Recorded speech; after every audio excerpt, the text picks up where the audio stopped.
안녕하세요. 당신의 지적 휴식 당지휴입니다. 오늘 소개해드릴 책은 어떤 생각들은 나의 세계가 된다 입니다. 오늘의 영상이 마음에 드신다면 좋아요 버튼을 눌러주시고 구독과 알림 설정 부탁드립니다. 또 여러분의 생각이나 궁금한 점을 댓글로 남겨주시면 적극 반영하겠습니다. 여러분의 참여가 큰 힘이 됩니다. 이 책의 표지는 이렇게 생겼고 저자는 이충영 님입니다. 이 책은 총 4개의 장으로 구성되어 있습니다. 1장은 나에 대해, 2장은 타인과의 관계에 대해, 3장은 외부 세계에 대해, 4장은 삶의 근본적 물음에 대해 서술하고 있는데요. 오늘의 영상은 총 3개의 소챕터를 골라서 간단한 제 감상평을 들려드리고 또 2개의 소챕터를 낭독해드리는 식으로 진행하겠습니다. 책머리에서 저자는 철학자도 똥을 싼다 라고 말합니다. 이 말을 풀자면 진정한 진리를 탐색하고 추구하는 철학자라고 해도 우리가 사는 일상에서 유리된 존재가 아니라는 말일 텐데요. 역사를 돌이켜봐도 철학자 중엔 정치인도, 왕도, 세속의 욕망이 가득한 사람도 있었죠. 저자는 철학자란 세계의 근원적 질문들에 대해 남들보다 조금 더 궁금증을 가지고 운 좋게 탐구할 수 있는 사람일 뿐이라고 말합니다. 또 철학이 너무 난해해진 건 독자의 잘못이 아니라 철학자의 잘못이라고 말합니다. 그 탐구가 너무 전문화되다 보니 처음 그 탐구가 출발한 일상과의 연결이 희미해져 버린 것이 그 이유라고 말합니다. 즉, 이 책을 쓴 이유는 일상에서 멀어진 철학을 일상과 연결해서 풀어내기 위함일 텐데요. 얼마 전에 소개해드렸던 철학은 날씨를 바꾼다와 비슷한 측면이 있는 것 같습니다. 챕터 1-2 자유를 스스로 제한할 때 얻어지는 자유. 과거와 비교했을 때 우린 무한한 자유를 누리고 있죠. 하지만 저자는 이런 자유가 때론 우리의 선택에서 오는 행복이 아니라 스트레스와 부담감, 그리고 불안함으로 밀어넣는다고 말하는데요. 만약 여행지가 몰디브로 정해져 있다면 여행을 어떻게 즐길지 고민만 하면 되지만 선택지가 몰디브, 괌, 푸켓 중 하나로 골라야 한다면 수많은 선택지 앞에서 여행 시작 전에 이미 소진된 상태가 될 수도 있다고 말합니다. 저자는 이럴 때 스스로 선택지를 제한함으로써 무한히 열려있는 무결정의 상태로부터 오는 스트레스를 피해야 한다고 말합니다. 인간의 삶은 어느 지점에서는 선이 그어져야 하고 표류를 멈추고 뿌리를 내려야 한다는 말에 크게 공감할 수 있었습니다. 여기서 저자는 자유에 대한 칸트의 개념을 가져오는데 개인적으로 공감하고 지키려 했지만 지키기가 정말 쉽지 않은 부분이었습니다. 칸트는 진정한 자유를 누리는 방법으로 2가지를 말합니다. 첫째, 다른 사람이 세운 규칙을 무비판적으로 따르는 것이 아니라 자신이 주체적으로 세운 규칙에 따라 행동해야 한다 입니다. 둘째는 사적인 욕망에 복무하는 규칙이 아니라 보편적인 이성의 요구에 부합하는 규칙을 세우고 그것을 따라야 한다는 겁니다. 예를 들어 제가 내일부터 새벽 5시에 기상을 한다 라는 규칙을 세우고 그것을 지켰다면 저는 제 자유의지에 의해 세운 규칙을 강한 의지에 의해 지켰기에 저는 자유로운 인간입니다. 하지만 군대에 입대한 사람이 규율에 의해 5시에 기상하는 것은 자유가 아닙니다. 즉 제가 5시에 일어나지 않는다면 5시에 일어나지 않을 자유를 얻는 것이 아니라 자유의지에 의해 행동할 자유를 상실하는 것입니다. 또한 칸트는 규칙이 보편타당한 이성에 의해 세워져야 한다고 하는데 이것은 욕망과 상충하더라도 이성의 명령대로 규칙을 따를 수 있어야 한다는 말입니다. 예를 들어 배가 고플 때는 언제나 먹을 것을 먹겠다 라는 규칙을 세우고 그것을 지킨다고 그게 자유가 아니라는 겁니다. 자유란 배가 고파도 합리적인 규칙에 따라 참는 것일 것입니다. 챕터 1-5 소소함의 의미를 되찾는 것에 관하여. 여러분은 소설에서 소재와 표현 중 어떤 것이 더 중요하다고 생각하시나요? 저자는 삶에서 우리가 겪는 일을 소재로, 그것을 해석하는 것을 표현으로 비유합니다. 소재가 훌륭한 소설도 훌륭하지만 도스토옙스키의 죄와 벌이나 해밍웨이의 노인과 바다처럼 특별한 소재 없이 특별한 표현으로 훌륭한 소설도 있습니다. 이렇듯 특별한 어떤 일들로 가득한 삶도 의미 있겠지만 소소한 일이더라도 우리가 그 소소한 일들을 어떻게 해석하느냐가 의미 있는 삶을 만드는 방법이 아닐까요? 똑같은 사건을 겪으면서도 그 사건에 기계적으로 의식 없이 임하느냐, 능동적인 자세로 처음에서 끝으로 향하는 과정을 조직하느냐에 따라 아마 그 경험의 본질이 완전히 달라질 수 있을 겁니다.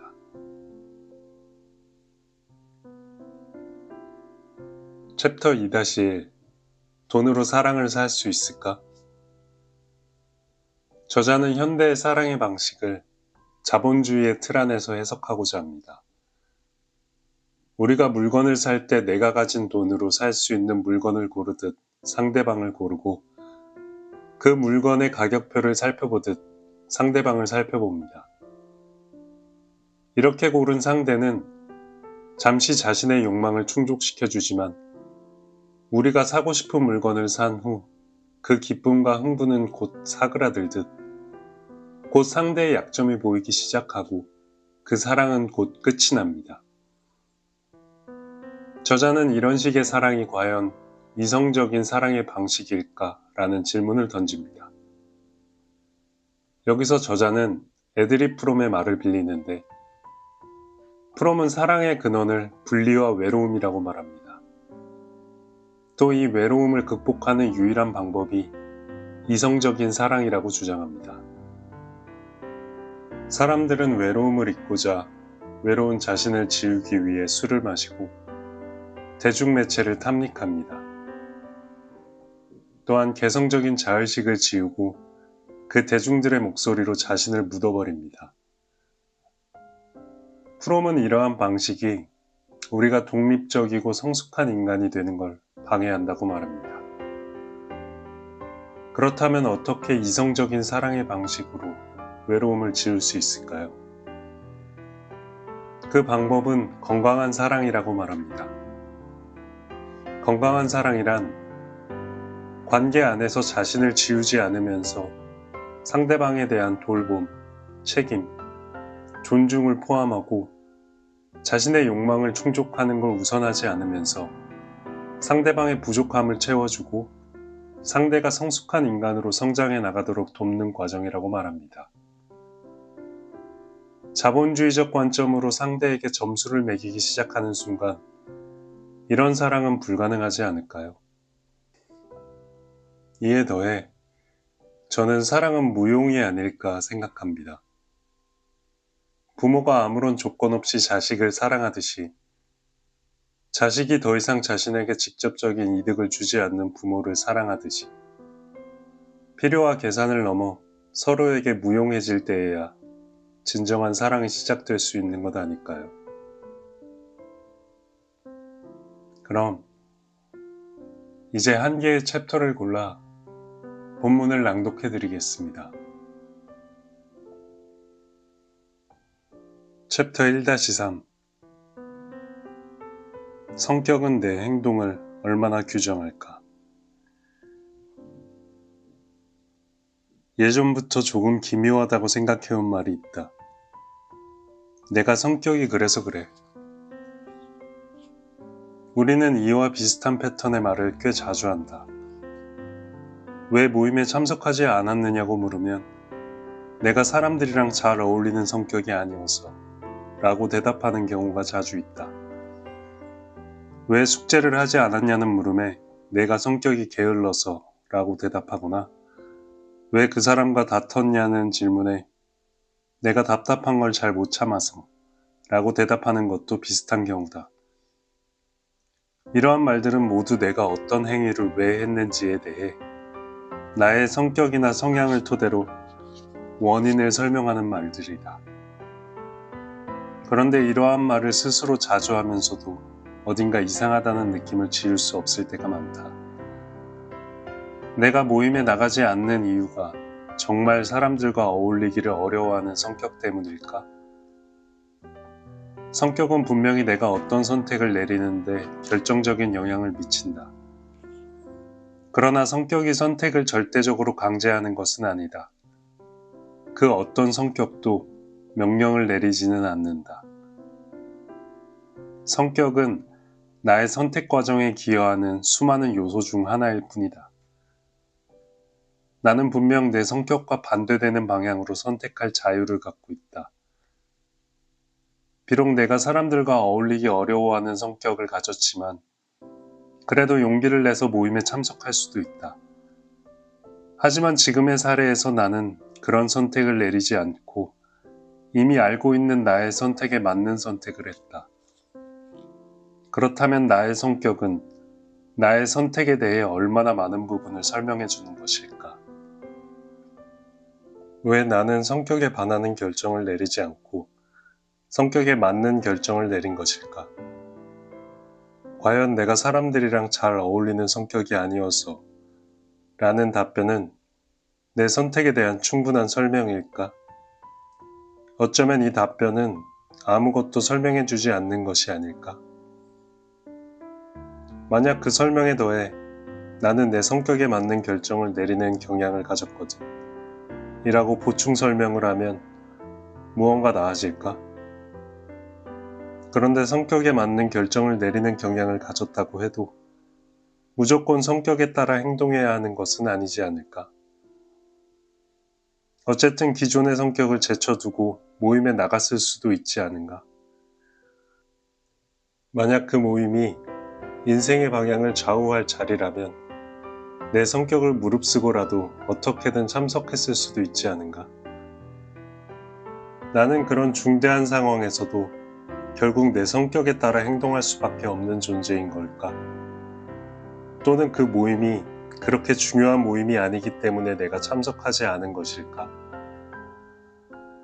만약 후자가 옳다면 모임에 참석하지 않은 진정한 이유는 내 성격이 아니라 그 모임의 중요도에 있었던 것이 아닌가? 그렇다면 나는 왜 내 성격을 이유로 들어서 대답했는가? 끊임없는 질문이 이어진다. 자신의 행위에 합리적인 이유를 부여하는 것은 인간의 뿌리 깊은 욕망일 것이다. 우리가 어떤 행위를 선택한 근거로 자신의 성격을 자주 든다는 것은 그만큼 우리가 성격을 우리의 선택에 대한 합리적 이유로 받아들인다는 것을 뜻한다.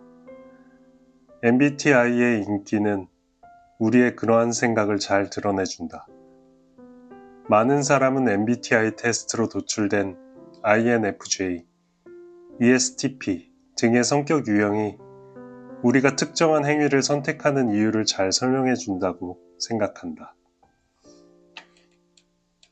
그런데 위에서 연속된 질문을 통해 살펴봤듯이 성격이 정말로 행위의 선택에 대한 합리적인 이유가 될 수 있는지는 불분명하다. 우리는 분명 성격과 상반되는 방향으로 행동할 수 있는 능력과 자유를 가졌다.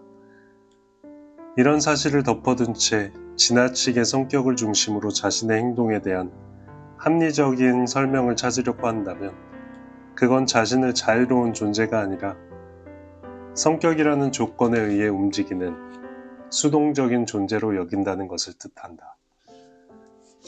마치 프로그램에 따라 움직이는 기계처럼 말이다. 아마 세계적으로 가장 유명한 한국인 철학자를 한 명 꼽으라고 하면 많은 전문가가 김재건을 뽑을 것이다. 20대 초반의 나이에 미국으로 건너간 김재건은 자유의지, 인과관계 등에 대한 연구로 미국에서 손꼽히는 철학자가 되었다. 그는 자신의 논문 이유들과 1인칭에서 1인칭적인 이유와 3인칭적인 원인을 구별해야 한다고 주장했다. 만약 내가 부산의 감천 문화마을에 가보고 싶어서 부산에 가기로 결정했다고 해보자. 이 경우 1인칭적인 관점에서 내가 부산에 가는 이유는 감천 문화마을을 방문하기 위해서다. 나는 감천 문화마을에 가보고 싶은 욕망을 갖고 있고 그 욕망을 실현하기 위해서는 부산에 가야 한다는 지식을 갖고 있다. 그리고 그 둘을 조합해서 나는 부산에 가겠다는 결정을 내렸다. 김재건이 말하는 어떤 행위의 이유란 이런 경우처럼 내가 어떤 것을 원하며 그 원하는 바를 실현하려면 어떤 행위를 해야 한다는 것을 알고 있을 때 그 욕망과 지식을 바탕으로 만들어내는 나의 선택에 대한 합리적인 설명을 의미한다. 목이 마를 때 물을 마시는 이유는 1. 목을 축이고자 하는 욕망이 있고 2. 물이 목을 축여준다는 지식이 있기 때문이다. 심심할 때 게임을 하는 이유는 1. 심심함을 해소하고자 하는 욕망이 있고 2. 게임이 심심함을 해소해준다는 지식이 있기 때문이다. 3인칭적인 원인은 이와 조금 다르다. 원인은 행위에 대해서 나의 1인칭적인 입장에서 제시하는 설명이 아니라 3인칭적으로 나를 지켜보는 제3자의 입장에서 과학적인 인과법칙에 따라 제시하는 설명이다. 예를 들어서 똑같이 내가 물을 마시는 현상을 설명한다고 해도 목마름을 해소하는 1인칭적인 이유에 초점을 맞춰 설명하지 않고 내 몸의 생명 원리에 초점을 맞춰 설명할 수도 있다. 내가 물을 마시는 원인은 뇌에 목마름 신호가 전달되었기 때문이다. 또한 뇌에 목마름 신호가 전달되는 원인은 인간의 신체 구조가 수분이 부족하면 뇌에 목마름 신호를 전달하도록 설계되어 있기 때문이다.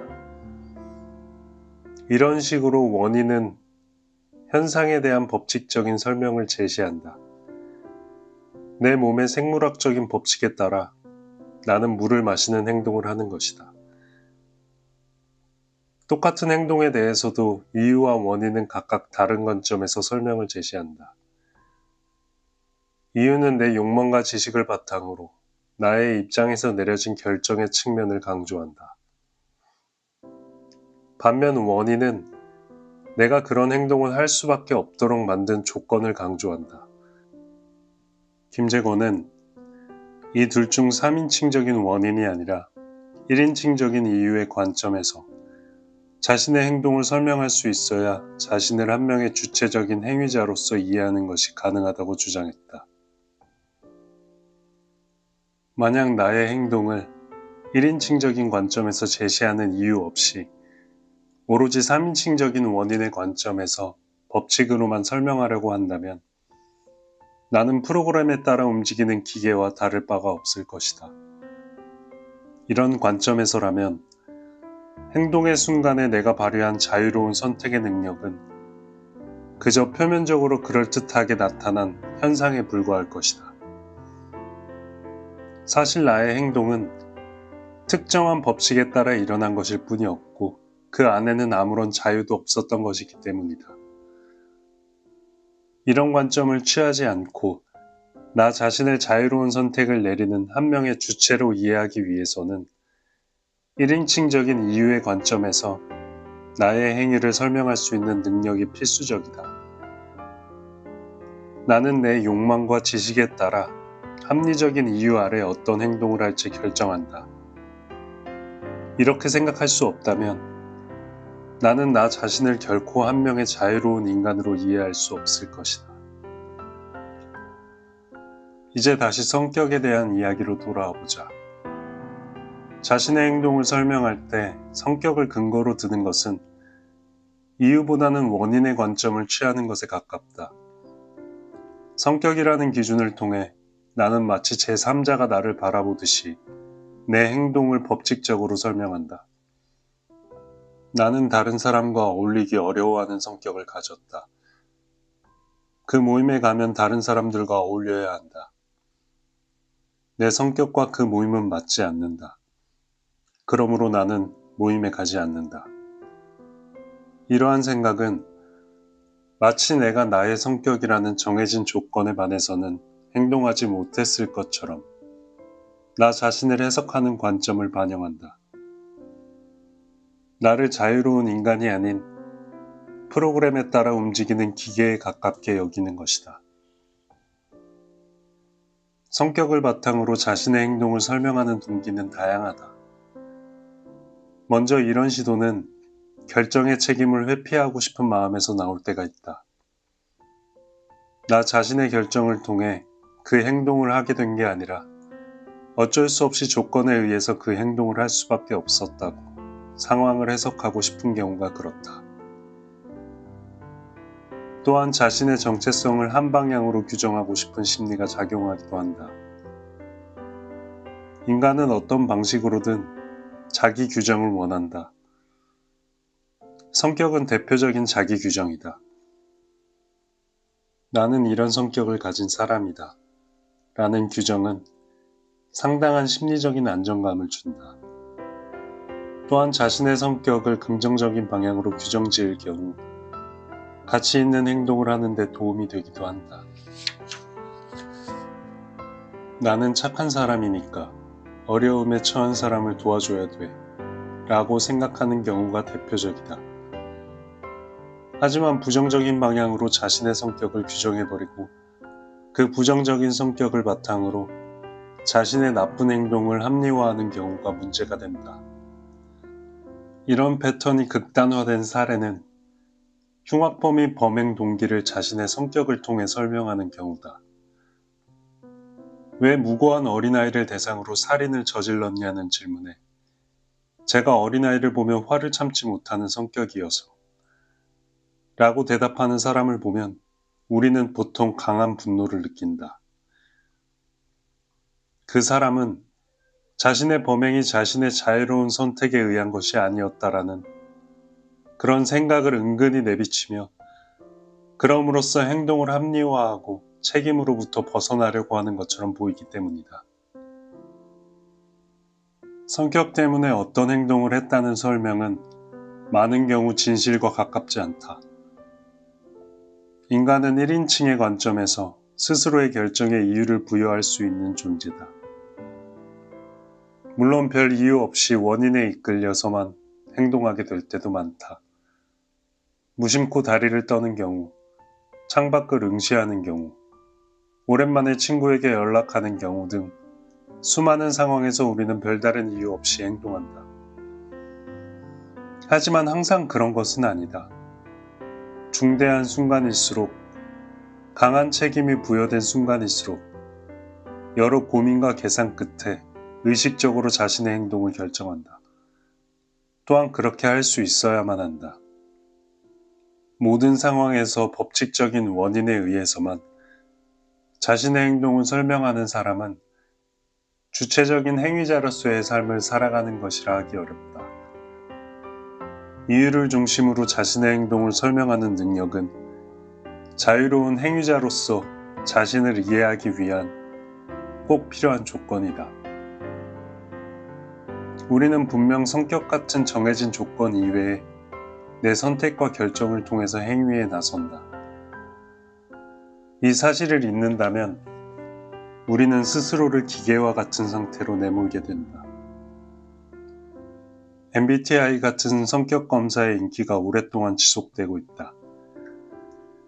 성격 검사를 살아가는 데 참고하는 정도로 사용하면 전혀 문제가 없을 것이다. 하지만 그것에 대해 너무 몰입해서 지나치게 많은 것을 성격을 기준으로 설명하려고 한다면 자신의 결정 능력에 대한 의식을 약화시킬 수 있다. 나를 스스로의 선택에 따라 이렇게 할 수 있는 존재가 아닌 성격 유형에 따라 이럴 수밖에 없는 존재로 여기게 되는 것이다. 이러한 현상을 성격으로의 도피라고 부를 수 있을 것이다. 성격으로의 도피는 심리적 안정감을 주고 책임의 부담을 경감시켜주곤 한다. 하지만 그만큼 인간을 수동적인 존재로 만들고 자유의식을 약화시킨다. 어떤 의미에서 인간은 분명 수동적인 존재가 맞다. 인간은 주변의 조건과 자신의 기질에 따라 움직이는 기계적인 측면을 갖고 있다. 하지만 그것이 인간의 전부를 설명해 주지는 않는다. 인간은 원인을 넘어서 이유를 찾아 헤매는 존재다. 이유를 잃으면, 이유에 대한 갈망을 잃으면 그곳에는 더 이상 자유가 없다.